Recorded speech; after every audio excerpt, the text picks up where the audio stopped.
we go. Going to give a couple minutes for everybody to join. If you're all watching us live, thank you for tuning in. If you're listening to podcast form, thank you. Thank you again for listening to CB90. Got a little Here Comes the Rooster to get everybody started on this rainy Wednesday afternoon. Oh, God. And if you're looking at me live, and if I give you that, oh, here it comes. I'm rewatching the Troy game as we're doing this, so. All right, I appreciate you all tuning in. Big game this Saturday. But before we dive into that, Sir Big Spur, glad to have you back. Always a pleasure. And I am excited. Again, it's been a couple weeks, so excited to get back in front of you all. I'm hoping the chat works tonight, so if you're watching us, type on something in there and let's see if we can answer any questions during the show. But very, very, very excited about this coming Saturday, and we'll talk a little bit about that, but I first want to get your thoughts on the Troy game. Well, a win's a win. You kind of got to leave it at that. But there's really one thing. I sent something to you today, and I'm going to run through it really fast. I just want the listeners to put this in perspective. South Carolina ran 64 plays on Saturday. Their first drive, they had a 1st and 22, a 2nd and 22, a 3rd and 12, a 2nd and 15, and 4 plays from the 5-yard line, which resulted in a field goal. On the first play, we had a hands-to-the-face penalty by an offensive lineman. Seems like something that's plagued us all year is penalties. Second drive, 2nd and 15, 2nd and 25, 2nd and 12, 4th and 5, incomplete pass turnover. Third drive, 2nd and 14, 3rd and 11, 3rd and 21, 3rd and 26, 4th and 26 at the 50-yard line and had to punt. That means we had the ball on the 24 for first down. Fourth drive, we got a touchdown. B.J. Jenkins, not going to say much there. Second half, first drive. These were ugly to even look at today when he sent it to me, just a heads up. Yeah, the first drive, the second half, which is their 5th total, 5 plays, punt. Sixth drive, 4 plays, which consisted of a 2nd and 10, 3rd and 17, 4th and 17, and a punt. Seventh drive was 5 plays, Doty fumbled in a sack, turnover. 8th drive, a 3rd and 14, a 3rd and 24, a 4th and 11, and a field goal. So of our 8 drives and 64 plays, 20 of the 64 plays was at 10-plus yards on 2nd down or later. Ugly. If you want to know my thoughts of the Troy game, that's it. Carolina wins, a win's a win, but that right there cannot continue to happen in the last 7 games a year, or it's going to get really ugly really fast. Those are some ugly stats. I know you were just watching the game with me just now, and it was we were going on 38 possessions. I think at that point in the beginning of the Troy game, 3 touchdowns. Yep. So 3 touchdowns in our last 38 possessions, and this was starting out the Troy game. That's where we were looking. That is ugly. And again, I'm watching the game on replay now. I know Shane Beamer alluded to us in his press conference. Juju McDowell should have busted that open and should have taken it to the house. Absolutely. So, special teams play has been great. Nothing against the special teams. Nothing against Clayton White and his defense. But my biggest Troy takeaway right now, and I think it's a lot of people's same sentiments, is that what the heck is going on with the offensive line? Because the lack of cohesiveness within that group is preventing everybody from being better. And when I say everybody being better, I'm talking about Satterfield trusting the offensive line to dial up ball plays. Our running backs, I don't want to say they're overthinking things, but ultimately I think they're trying to do a little too much when they get the ball, whether it's not hit the hole but break it outside, because in their mind, the first 4 to 5 games, they've had people all in their face. So they're trying to overcomplicate things. And then you have Doty, which I thought he did. He had his best passing game yet. And again, he's only, that was start number 3, or that was start number 4 for him. So he's still getting his footing under him. But he's got to trust the offensive line to be able to step up in the pocket. He didn't move around as much in regards to bailing out quickly, which is another good sign that he's trusting the offensive line. But this running game is downright horrific right now. It is awful. And there's no way to sugarcoat that. we were a great running team last year. We are an awful running team this year. There's an issue. And we'll talk about it a little bit more, but that's, again, it's coming to light when we're only able to put up, 23 points against Troy? Yeah. There's a problem. And there's a problem. Again, I think Satterfield's dialing up some good plays. I watched it live. I was in the stadium. But I also think the execution, the offensive line is causing a lot of issues right there. Yeah, I think if you look at it from my perspective, it's a couple things, right? We were watching some plays, just doing a recap of the game. You're seeing a jet sweep outside and linemen's not blocking down on the play like they should. You're double teaming someone and leaving a 5-foot gap for somebody to secondary to blow up the play in the backfield. You see that. You see plays, when Doty rolls out the pocket with it maybe his foot, but he's looking downfield a little bit too long for the big play, something further when he's got 10 yards in front. Mm-hmm. And I'm not here to nitpick individual players. I'm saying I believe sometimes the play call's there and it's not executed like it should be. And then I also look at it saying the play call is not there and it's still not executed like it should be. And it kind of just blows up in our face. So when you play a game consistently being behind the sticks after first down, at 1st and 10, and you're still behind a 10-yard gap behind the sticks, 2nd, 3rd, 4th down, that's a major problem. And I don't know where to point the finger or who to put the blame on. It's just, to me, it seems like a combination of a lot of different things. And until we can figure out at least some aspect to run the football, we did have 100 yards. Doty had -20 with their sacks. That we'll talk about that a little bit later. But we did have our first game 102 yards total. 52 of that were those 2 Josh Finn sweeps. But so you look at it, you're really looking at 50 yards rushing in a full-horse backfield against Troy, and that's a problem. One thing they just showed, and again, rewatching the game, 21 and a half plays. I don't even know where you get a half a play of. 0 or negative yards we've run this season. My biggest issue, and again, I know we're going to talk about it a little later on, but last year we were figuring out a way to at least get 1 yard. 2 yards. There weren't any negative plays. I feel like on first down this year, we have literally set ourselves up in a bad position almost every single drive because we're getting those negative plays. We're not setting ourselves up for 3rd and 5, 3rd and short, which you want to have. I mean, you look at the numbers from last game. You're putting at 33%. You're behind the sticks on 2nd down. That goes back to first down execution. I hate that officiating crew, by the way. That officiating crew always screws us. I was going to mention this later when we talk about the season things, but I'm just going to throw it out. Do you know how many times Luke Doty has been sacked? I mean, not Luke Doty, excuse me. How many times in the first 5 games we've had this year, looking at who we've played outside of just Georgia, Kentucky, we've played 3 teams that you should offensively be able to protect the quarterback in EIU, ECU, and Troy.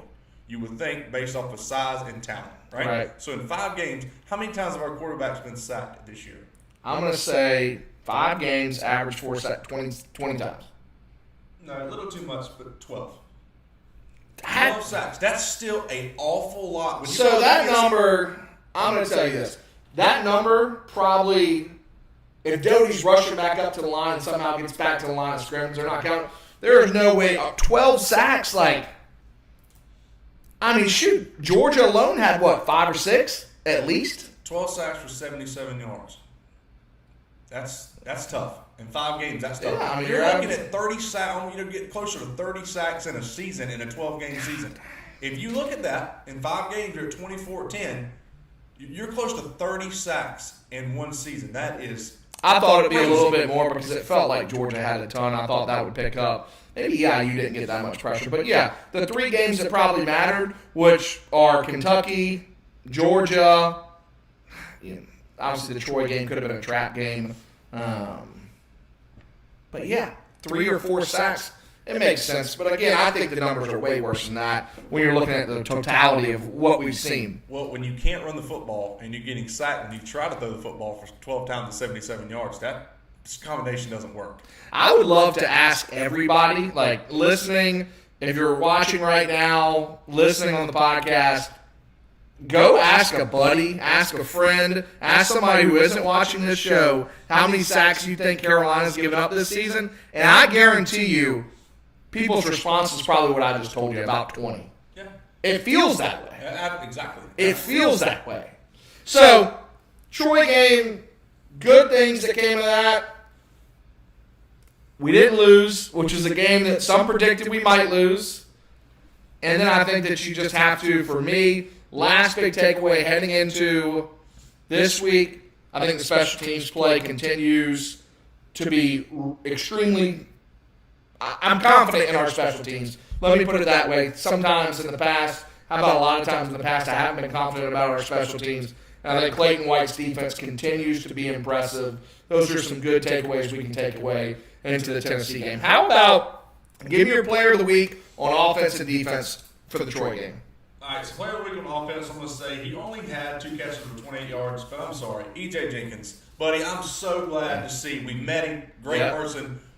Great guy. Freak athlete, huge size, and very talented, which is a big mismatch that we need to be utilizing more. You heard from Beamer, he talked about how he pushed EJ to do more in practice, to give me more, to get to that level coming from St. Francis to D1. I was glad to see him play. He made a fantastic catch in that touchdown reception. Built a little bit of confidence in him going, hey, I can play at this level. I'm excited to see what he does moving forward. Like I said, 2 catches only for the 28 yards and a touchdown, but a crucial touchdown reception, and I'm glad to see EJ in the role. So he's my player of the game and confidence builder offensively. So what about defense? Defense, you got to go with him. 39 tackles on the year. Led the team against Troy with 12 tackles, Jalen Foster. Yep. I'm sorry.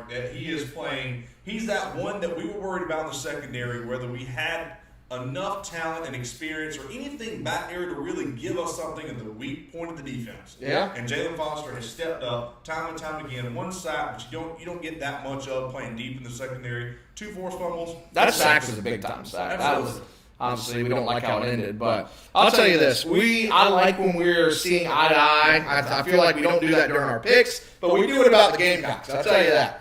E.J. Jenkins, my player of the week, absolutely. Again, the stat line wasn't anything crazy, but the confidence that he built and, my goodness, snatching that ball out of midair, literally like he stole something and just ran it in for a touchdown. Very, very impressive.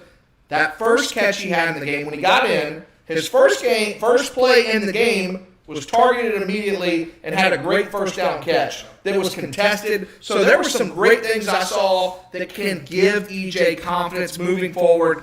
As he had mentioned, he had played biggest crowd 700. He had about 55,000 people cheering for him then. Yep. And then I think Tennessee, I don't think it's going to be a full house this weekend, but they'll probably be pushing over 80, I would think. Yep. I think this is a big game for them, and I think they've been hyping it up. Shoot, they're wearing black uniforms, but E.J. Jenkins, my offensive player of the game. Defensive player of the game, literally this is what I've written down. You could go Jalen Foster every week as of right now, but I gave it to David Spalding because I think that INT for a touchdown right before the half, getting us up by 10, was obviously a big momentum swing. Confidence booster. Another guy who's played well. The reason, for me, if a DB, if you're not calling his name out a lot or you're not remembering him, that means he's probably playing well because they're not going to him. I know we had Carlins Patel that was hurt. Obviously, Roderick had the targeting. But I thought Spalding came in, made a big play when he needed to make it. In years past, DBs probably dropped that ball, right? Or they figure out a way to trip up on the 10-yard line. That didn't happen.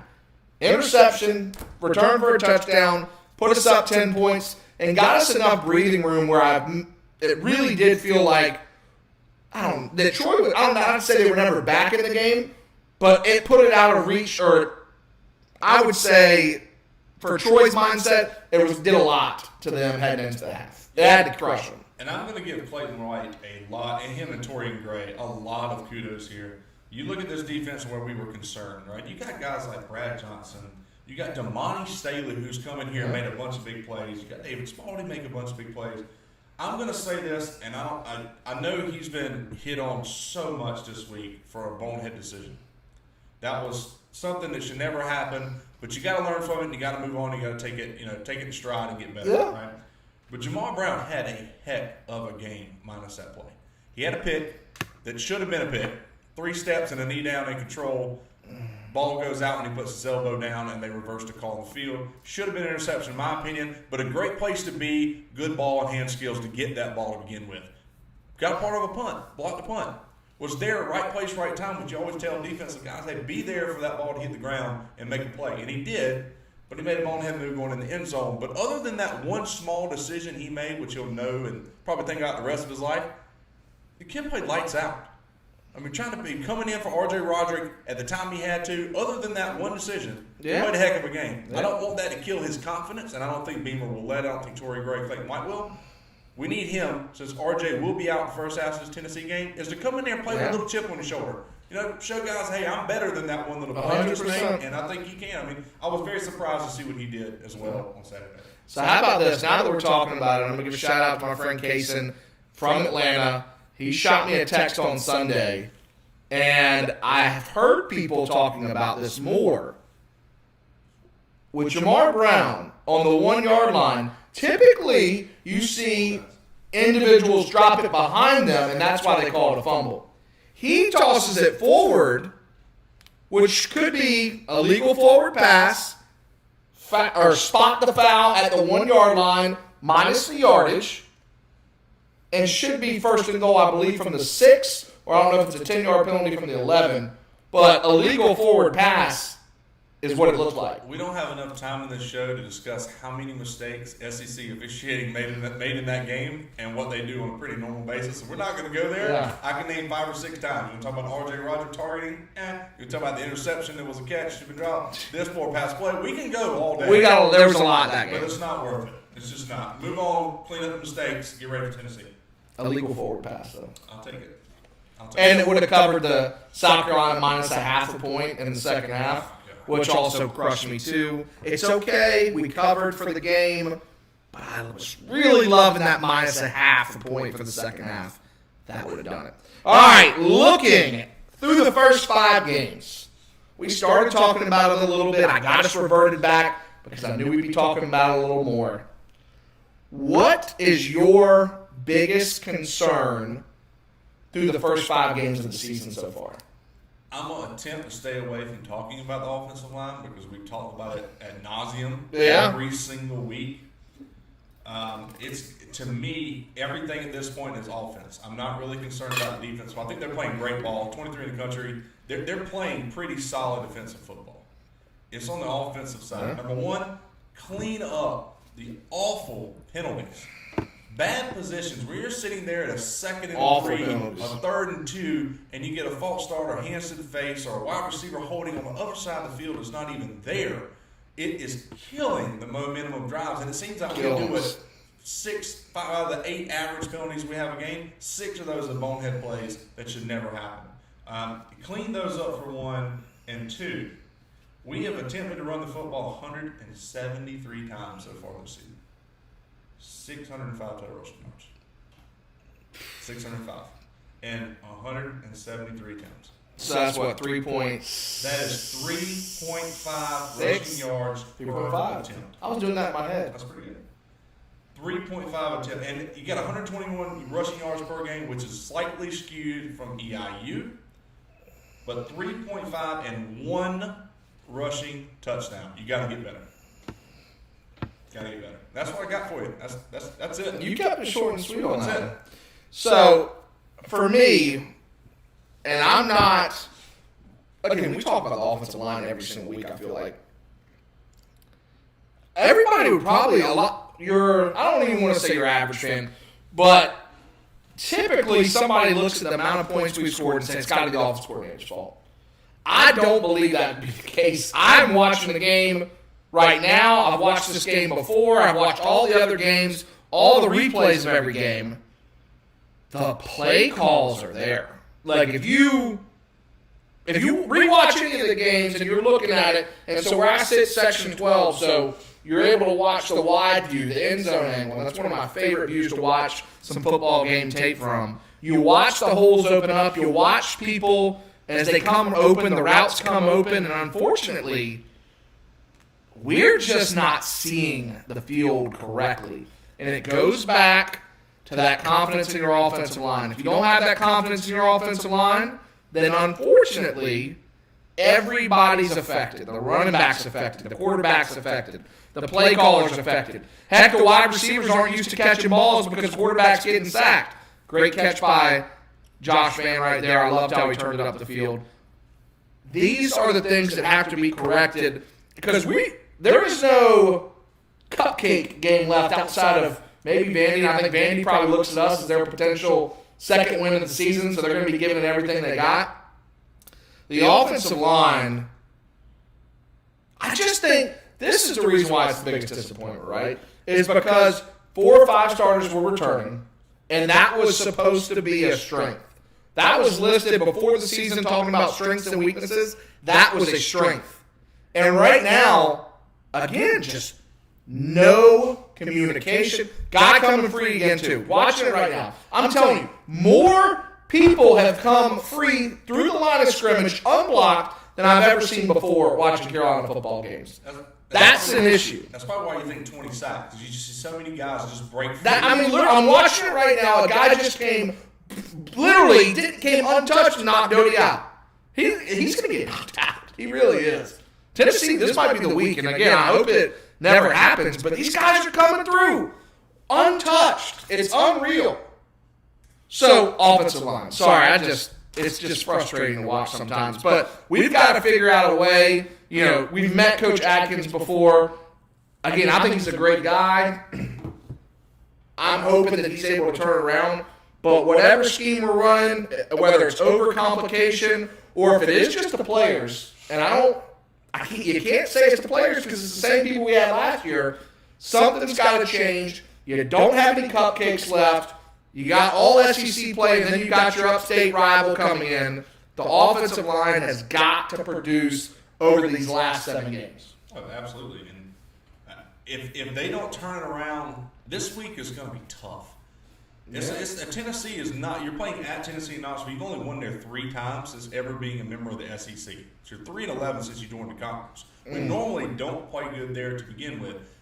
Be glad it's a 12 o'clock game, much less a night game in Tennessee. Yeah. But the offensive line has got to figure it out, or Doty is going to get hurt even more than what he is right now with his foot. And then you're going to put yourself back in the same situation we were before with a quarterback who doesn't run, and you still got guys breaking free on him. So what if Zeb Nolan comes in and he gets hurt again or his hand's not there? Now you're going to Colin Gauthier, who's got to come in, or Jason Brown, who's really never had any experience in Division I football. So offensive line is critical, I think, in these next 2 weeks. Tennessee and Vandy, you better show something. You better show some type of improvement. Yeah. Sorry, that stuff gets me all fired up. All right, biggest surprise through 5 games. What you got? 2 things. Number 1, defense, turnovers. Yep. 3, pick sixes of the year. 12 total touchdowns by Carolina. 25% have been scored by the defense. That, to me, is a great number. When's the last time you've seen us have multiple pick six in the season? It's been a while. And then special teams. Pete Limbo and what he's done. Shout out to Limbo. What he's done drawing plays in the dirt before punt coverages and getting hands on balls. And then not just the punt coverage and kickoffs. Your Kai Kroger, 40 yards a punt right now. It's pretty doggone good for a sophomore, if I'm not mistaken, last year, a freshman. And you got Parker White, Mr. Consistent, 9 for 9 this year. Special teams, defensive backs, defensive turnovers are keeping us in ball games. Let's keep it going and hope it continues in Tennessee this week. That's what we got. We're right on point. I think, for me, biggest surprise, I thought the defense was going to be the weak point of this team. I really did. I didn't think our offense was going to be a high-powered offense, but I knew with the way we could run the ball last year that we were going to be able to position ourselves to put it in our running back's hands, control the clock, and hoping the defense does the same thing, right? Be able to force some turnovers, potentially, and then not make it a high-scoring ball game. I have been thoroughly impressed with Clayton White's game plan each game. The fact of the matter that he's putting his playmakers in the right position to make the plays. I feel like we haven't done that in years past. I feel like Zach Pickens is really coming on. I've seen a lot of disruption from him. The ends are crashing. JJ's had a big year so far. I think that Birch is starting to come on a little bit when he gets in. Strong's coming on. Sterling's a guy I'd love to see get a little bit more out of him, but heck, at the end of the day, Jalen Foster is I don't want to say, I just don't even know a word to describe, coming from transfer, walk on to what he's done now, but that shows me that's some good coaching. So, right, Clayton White's up top. He's the head guy. You got Torian Gray as a DB coach, really coaching those guys up. But I think the defensive staff and what Clayton White's been able to do has been extremely impressive through 5 games. Now comes the test. 7 games, SEC games in your upstate rival. Let's see what we can do. How about the Tennessee game? Let me get your thoughts on the game and matchups to watch. So, I mean, we don't play very well in Tennessee, so really it's kind of one of Oh, those. what's the stat on that? I need to give us the stat on that. So, I'll give you one. Since joining the SEC, we've only won there 3 times since we've ever joined. So 3-11 playing in 3-11. Okay. But here is going to be my big point of this. Tennessee, I'm not going to be one who's blinded by what they did against Missouri last week. Okay. I know elementary school girls who can line up and run against Missouri's defense right now. Okay, it's just bad. It's bad. So I'm not going to get skewed on how many points they scored, and they're outscoring people in the first quarter. Was it 73 to 13 or something like that in the first quarter this year? But they scored 28 against Missouri, and they did play Bowling Green to begin the year, which I think they put up 24 in the first. They did start. They started off hot. So they did, and that's one thing I'm concerned with. Carolina's not been a first half team. We've scored 1 touchdown in the first half since EIU, if I'm not mistaken on that. And maybe we didn't since EIU, I'm not sure. We scored 1 since week 1, if we even did week 1. Yeah, I watched DJ Jenkins just catch that beautiful pass. And Tennessee is one of those teams that come out hot and they come out fast. They run, well, they're 16th in the country right now with plays per game. They average around 76 plays a game. At home, they average over 80. South Carolina last week, at home, ran 64 plays. The week before that, we ran 51 against Kentucky. So Tennessee is going to get the ball, and they're going to try to go up and down the field fast, and they're going to do it frequently. Here is going to be your kicker. Tennessee has been running the football a lot. Yes, they have. Can you stop the run? Also, they only get 0.8 average takeaways a game. Carolina gets 2 a game. You got to win the turnover battle in Tennessee to win this ball game, period. You got to get takeaways to slow Tennessee down and control the clock the best you can while you try to sustain drives. And the one other big number for you, penalties. We talked about that earlier. Carolina's averaging 8 penalties a game, 65.8 yards. Tennessee, 7.5 penalties per game for 71 yards. So they've shown that they can be just as sloppy as we can. Let them make the mistakes. You don't make them. You get turnovers. You sustain drives. And that's how you can win this game and slow Tennessee down. And you do that by being ball hawks, going after the ball, and trying to get more possessions than you have in the last couple of weeks and sustain to beat Tennessee. That's my random numbers for you and what I think. I appreciate those numbers. So matchup-wise, what I'm looking at, I think that there's something that always scares me with my football teams. Again, diehard Gamecock fan, diehard Dolphin fan. Those are my 2 teams. And I think these are a lot of teams, but it just so happens it feels like it stings a little bit more with these 2. Hendon Hooker can run the dang football. You were talking about their rushing statistics. Tyon Evans is a guy we know all too well because we were recruiting him extremely hard and hopefully should have been a Gamecock, but wasn't because we did have a stacked running back room too.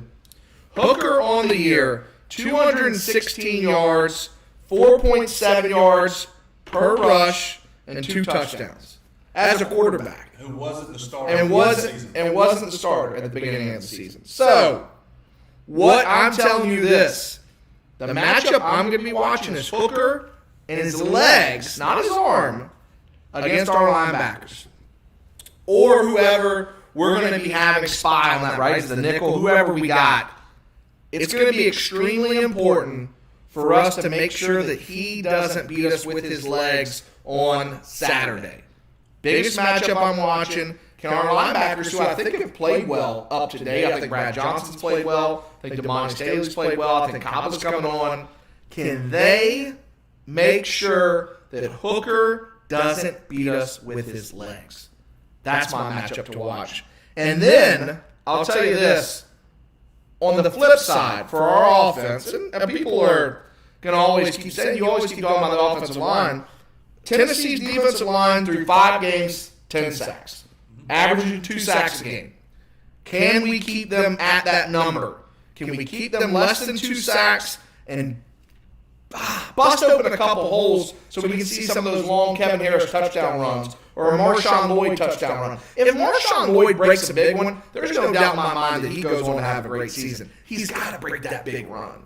Big, huge touchdown run, get some confidence going for him. Same thing with Kevin Harris. And obviously, Juju, we started using him on some speed sweeps and things like that. We just got to get the ball in that guy's hands. But our offensive line versus their D-line can't give up more than 2 sacks, and that's telling me that we're letting them play above what they've been able to do for the year. So those are my 2 matchups. And that's, we talked about it earlier, you mentioned it. You know, we're a lot of times in the same little group here whenever we're making our thoughts on games.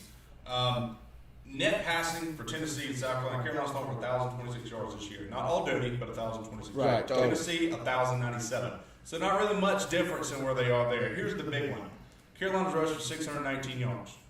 Tennessee, 1,276 yards. So we talked about that running game, and that's not just running backs. That's Hooker coming out the backfield. When you look at Terry Evans, he's pretty much their leading rushing right now, and then they have Jabari Small as well. So you got 2 running backs that they can rotate in pretty strong, and a quarterback who can hurt you with his legs. So here's your Damani Staley, your Brad Johnson kind of move. Right. Head on a swivel at that second level to try to keep him contained in the pocket if he does any type of misdirections or read options and things like that, right? So you got to be careful there. And then you're right, offensive, defensive line. You got to protect Cody. Got to protect Cody. I know we have the potential to get 2 or 3 sacks on Tennessee. We have that athleticism up front to do it. Yeah. You got to get more sacks than them, and Carolina's not got to get penalized and give up sacks in crucial situations. So show me this week that you could do something different you've done in the last 4 or 5 weeks so far this year. Offensive line gives me headaches. I have a headache right now thinking about them. But I think we might be able to turn around this week. We'll see. How about some players to watch? Maybe on for Tennessee, on offense or defense. Who are you watching for Tennessee? Tennessee, we know they want to run the ball. Yep. But if they can't throw it, Jones Jr. Elvis Jones Jr. is a top wide receiver, 6 foot, 200-pound guy. He's a stud. He's their leading wide receiver right now. Can we cover somebody outside to take away the passing game to limit Tennessee to just running the football? That's kind of something we did against Kentucky. We knew Kentucky could come in here and throw the football. We took that aspect away. They still run a little bit, but they turn it over running the football. And we had chances to win that ball game. Limit Tennessee outside, keep Jones contained, make them beat you with their legs inside, and just do that. Bend, don't break. Don't give up that big explosive play, and keep them somewhat small. That's who my Tennessee player to watch is. Okay. Quick stat for you. I just saw this today. Leading SEC rusher from Kentucky. Leading SEC receiver from Kentucky. They got a leading SEC receiver and rusher right now. And that was a very winnable game for us. I don't want to go back to Kentucky, but, man, we let one slip away right there. All right. Just remember, too, Jones Jr. is their returner for kicks as well. So okay. He's an explosive guy. You got to contain him. You remember a guy by the name of Jalen Hyatt? Absolutely. He was supposed to have a big year this year for Tennessee. He's got 4 catches for 62 yards. I don't know if he's been hurt. But what I do know is he's got a little brother, Devin Hyatt, that we absolutely want to come to Carolina. I know that Jalen Hyatt still got to be a little upset about not getting that offer early on for the Gamecocks. He's a speed weapon. That's just always the name. Anybody from South Carolina and the SEC that kind of gets a little, I don't want to say shunned, but didn't get the offer they were looking for, I feel like they always have their biggest game against us. So that's a name I'm looking for, but Hooker's got to be, for me, that's the one name I'm focused on. Hooker, with his legs, that's the guy I'm focusing on for Tennessee. If he has a big game, this game isn't close. If we contain his legs, and again, just like you shared with the passing, they're not throwing the ball crazy. They've been able to score with their legs in big explosive plays. Limit those. Hyatt's a guy that can have explosive plays, and we are able to put ourselves in a good situation, I think, to keep this game close. I'm going to give you, since you just mentioned Hyatt, and you're talking about you don't know if he's been injured or not, as of today, Tennessee has 11 players that are questionable for this game against South Carolina. Woo! Hooker was named the starter as of right now. Defensive line, Bumpus and Terry, both questionable. Defensive back, Flowers is questionable. Linebackers, Mitchell and Easton. He's their second leading tackler, Flowers is. Exactly. Mitchell and Easton are both questionable this game. Offensive lineman Mays is an ankle injury right now. He's probably going to be a game time decision. Small, the running back, he's questionable with a shoulder injury. So there's one of their running back weapons that may not get many touches or play. And then wide receiver Keaton and Hyatt are both questionable this game. 11 players for Tennessee. Y'all take that note, write it down. 11 players. 11 players are questionable. It doesn't mean that they won't play, but you got some injuries. You got some things going on there. Take advantage of the defensive line injuries they have. The linebackers in the secondary learn how to run the football and protect Doty. You can actually sustain drives. But once again, they got a few wide receiver issues and a running back issue. And if you can contain the pass, Carolina's got a chance if they can hold on to the run game. One guy on defense that I am just going to keep an eye on because I believe we backed off of them a little bit. I don't know why, because we were leading for him. It seemed like for a while. Jalen McCullough is their leading interception leader for Tennessee. So just another name. Again, we were heavily recruiting him. I don't know what happened there, but Tennessee might have got a couple of McDonald's bags, maybe late night over to McCullough's house, and we lost out on that one. But leading them in interceptions, I'm going to keep an eye on him for defense. What is there any, looking at this game and like, is there anything, what can Carolina do to win this game? I want to ask you that before we get into our beat the SPUR, but I just want to know, ultimately, what can Carolina do, or what will they have to do to win this game? Really simple. Stop the run, establish the run.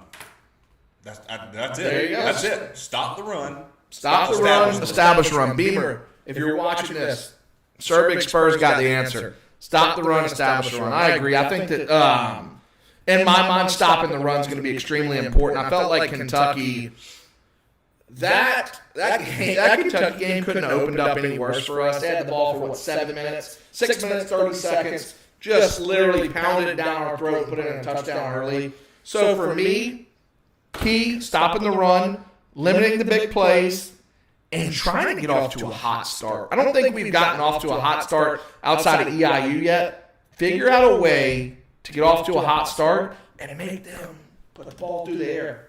We went 3 and out against EIU the first drive. So we weren't even a hot start at EIU to begin the season. Yeah. First half, we have been abysmal in trying to score in the first half. Give me points, multiple scores, not field goals. Yes, Parker White, you do fantastic. Give me touchdowns to start a game. Tennessee is explosive out the gate. If you want to keep up with them, if you're going to give up a few big plays, give me something in return. Give me some touchdowns, sustain drives. And like I mentioned, run the football and establish it means that you are not committing a lot of those dumb penalties. You're establishing a run game, therefore you're not going backwards due to bad penalties. That was kind of like a little double caveat. I wrote that down. We're averaging 8 for 65. And they're averaging 7.5 for 71. I mean, that's going to be a key. Limit the turnovers. Limit the penalties. Force the turnovers. Exactly. Limit your mistakes. There you go. All across the field, both sides. All right, everybody's favorite segment. You had a rough week last week, didn't you? Yeah. Were you 4 and 6 last week? Yeah, that's pretty bad. That's really bad. He started off hot, folks.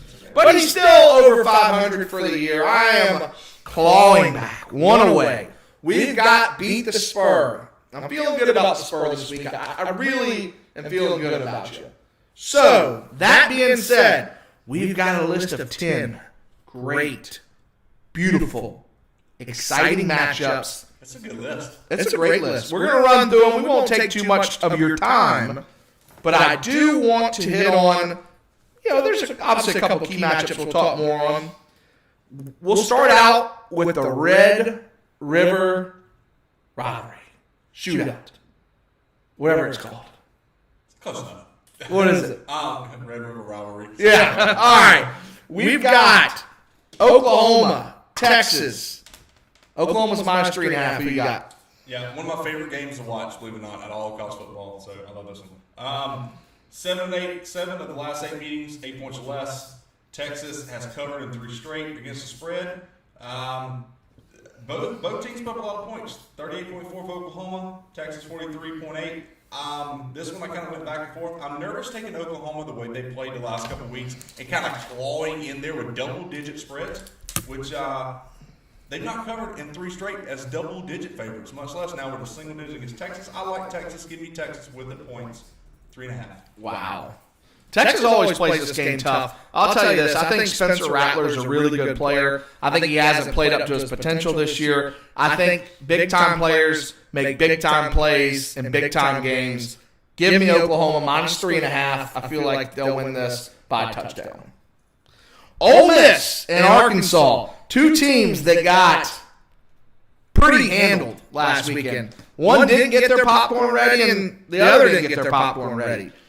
I think this is a big game for both teams to feel like, because they're both, one will go back-to-back losses, the other will get a win and bounce back with a little bit of momentum. I think it's important. I think it's extremely important for each of these SEC West teams to, they're trying to keep building that momentum. LSU's falling off. Auburn's got a big game this week. Extremely important for them to bounce back, but I've got Ole Miss. I think that they can air it out a little bit more. And they're at home, so give me Ole Miss minus 6.5.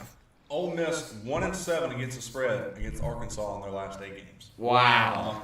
But Arkansas's 4-1 against the spread in the last 5. Obviously, that one was Georgia. They got drugged and they got beat down. I think that was worse than Ole Miss losing to Alabama. Yeah.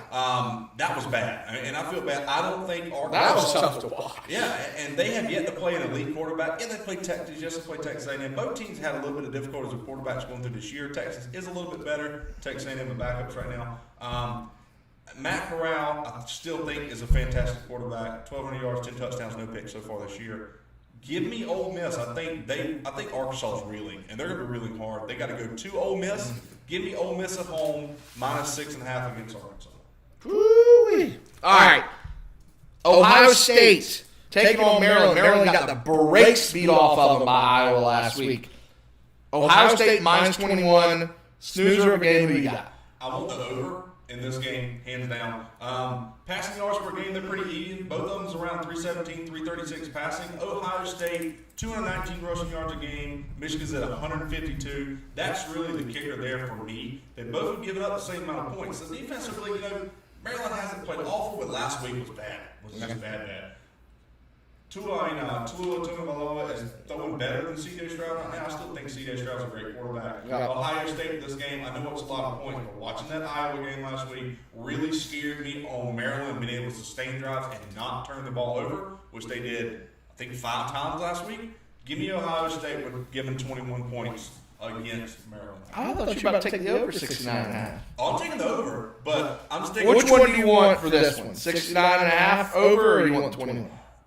Are we doing the overs and the picks now? God, man, I kind of see picks. All right. Best bet of the game, either the over or the spread. Give me the spread. I'll take the 21. There you go. I got Ohio State minus 21. I think C.J. Stroud has a huge game. I think Olave and the wide receivers, Wilson, I think they just literally light.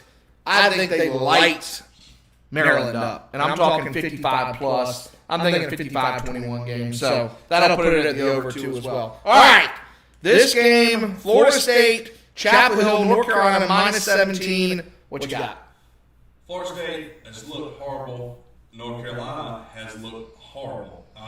Mackenzie Milton still not really sold on that one game against Notre Dame. He really hasn't done 548 passing yards. Sam Howell's been doing that, but, man, they've been so inconsistent the way they've been beaten.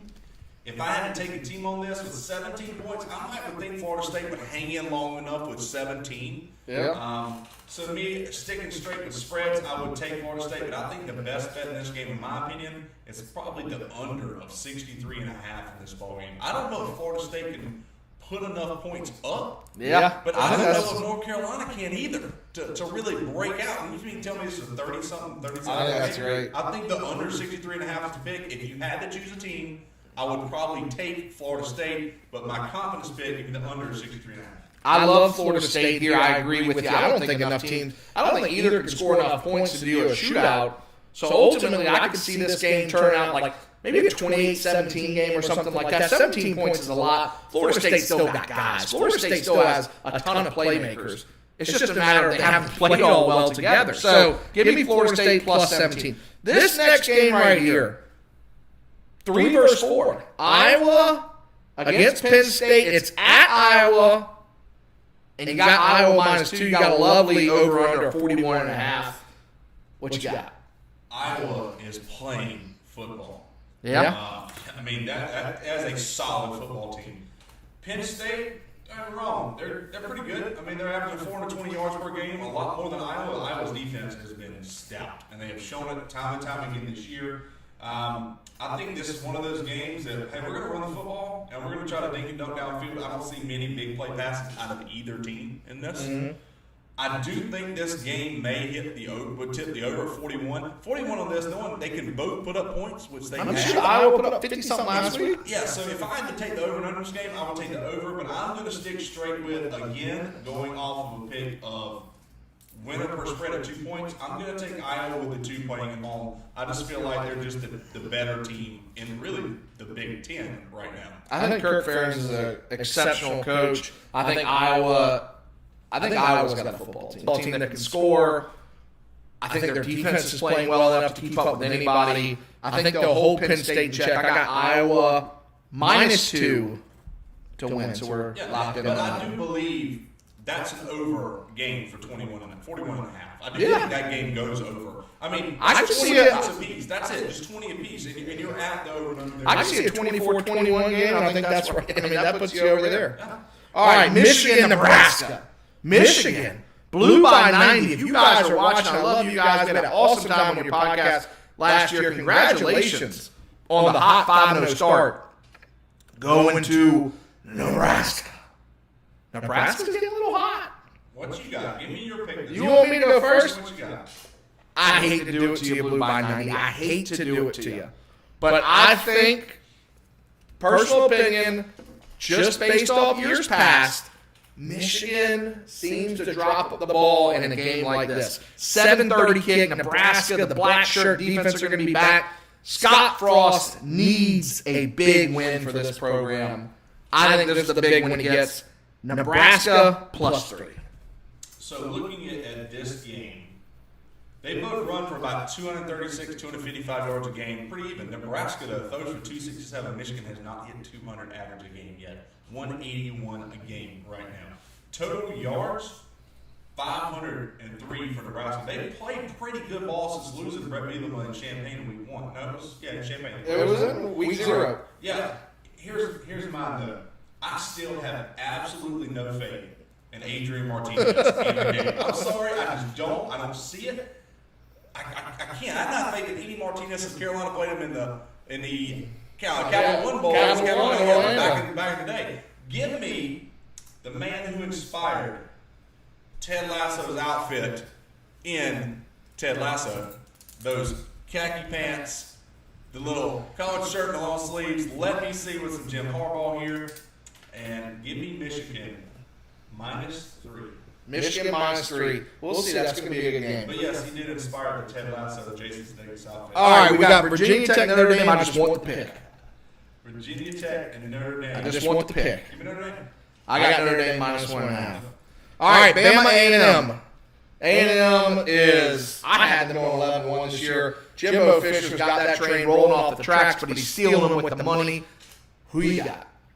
Until they prove me wrong, other than a hard win in Florida, which that's a hard place to go win. I mean, period. Yeah. Until they prove me wrong, A&M quarterback battle issue problems right now. Give me Alabama 17.5. Until they prove me wrong, I'm going to ride with that train. I just can't. I think Bama beats them by 4 touchdowns. I got Bama minus 17.5. Bama's rolling.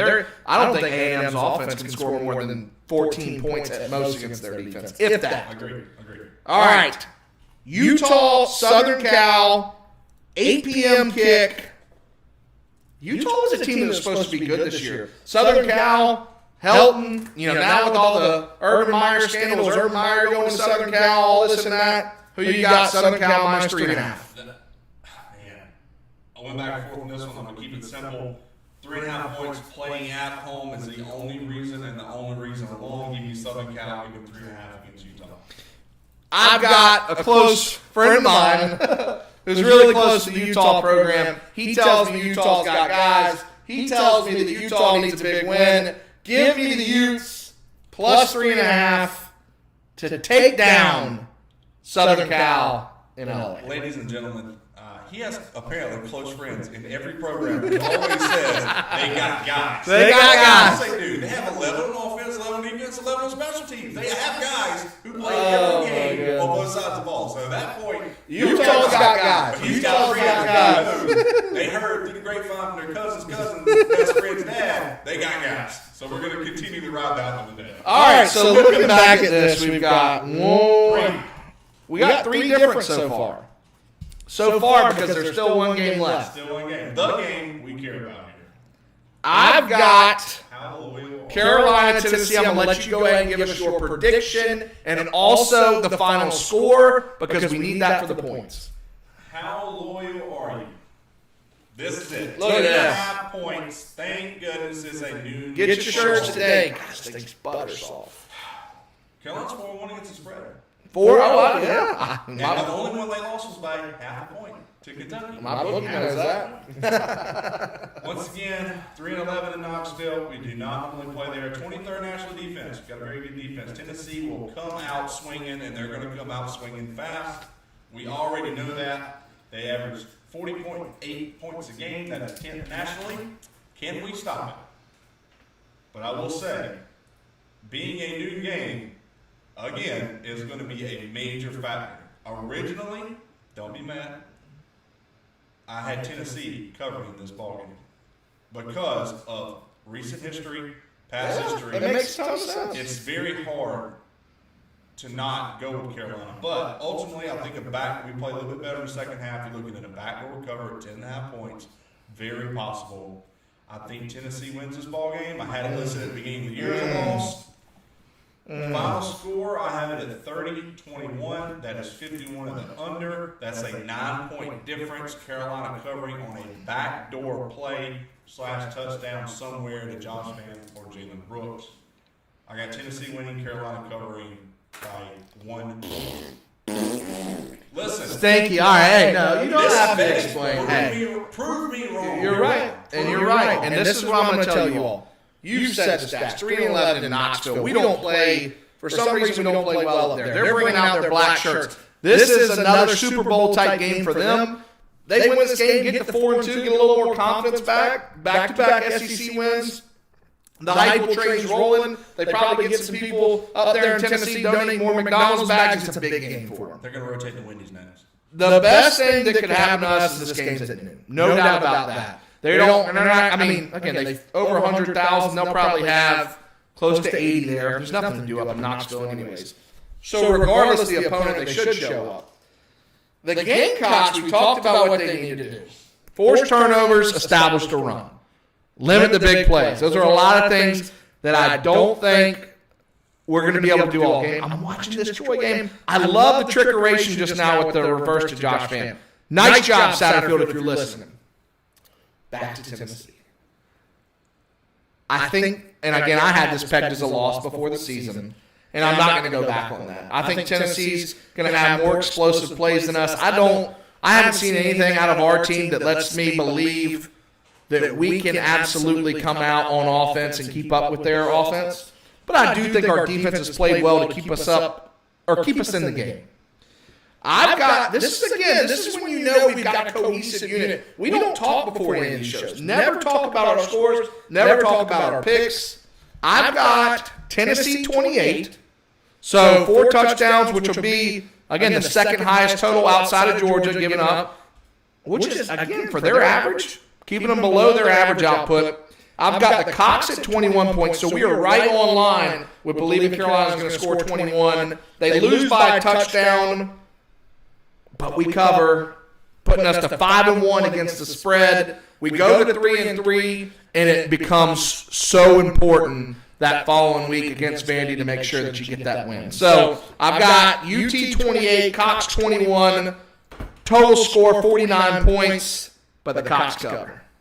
And That 54 over and under is a tough one. I mean, we're sitting at 49 and 51. Like I said, and when we talk about it, that's a late cover, and that's just hoping they cover late, long enough to. Guess what I think? Guess what I think that number is too for me. You got it's at 54. You know, you said Parker White's 9 for 9 on the year. Yeah. Something makes me believe this is going to be the week we're going to get maybe one, potentially two misses out of them. And I hate to say that, but it's just a law of averages. That's what happens.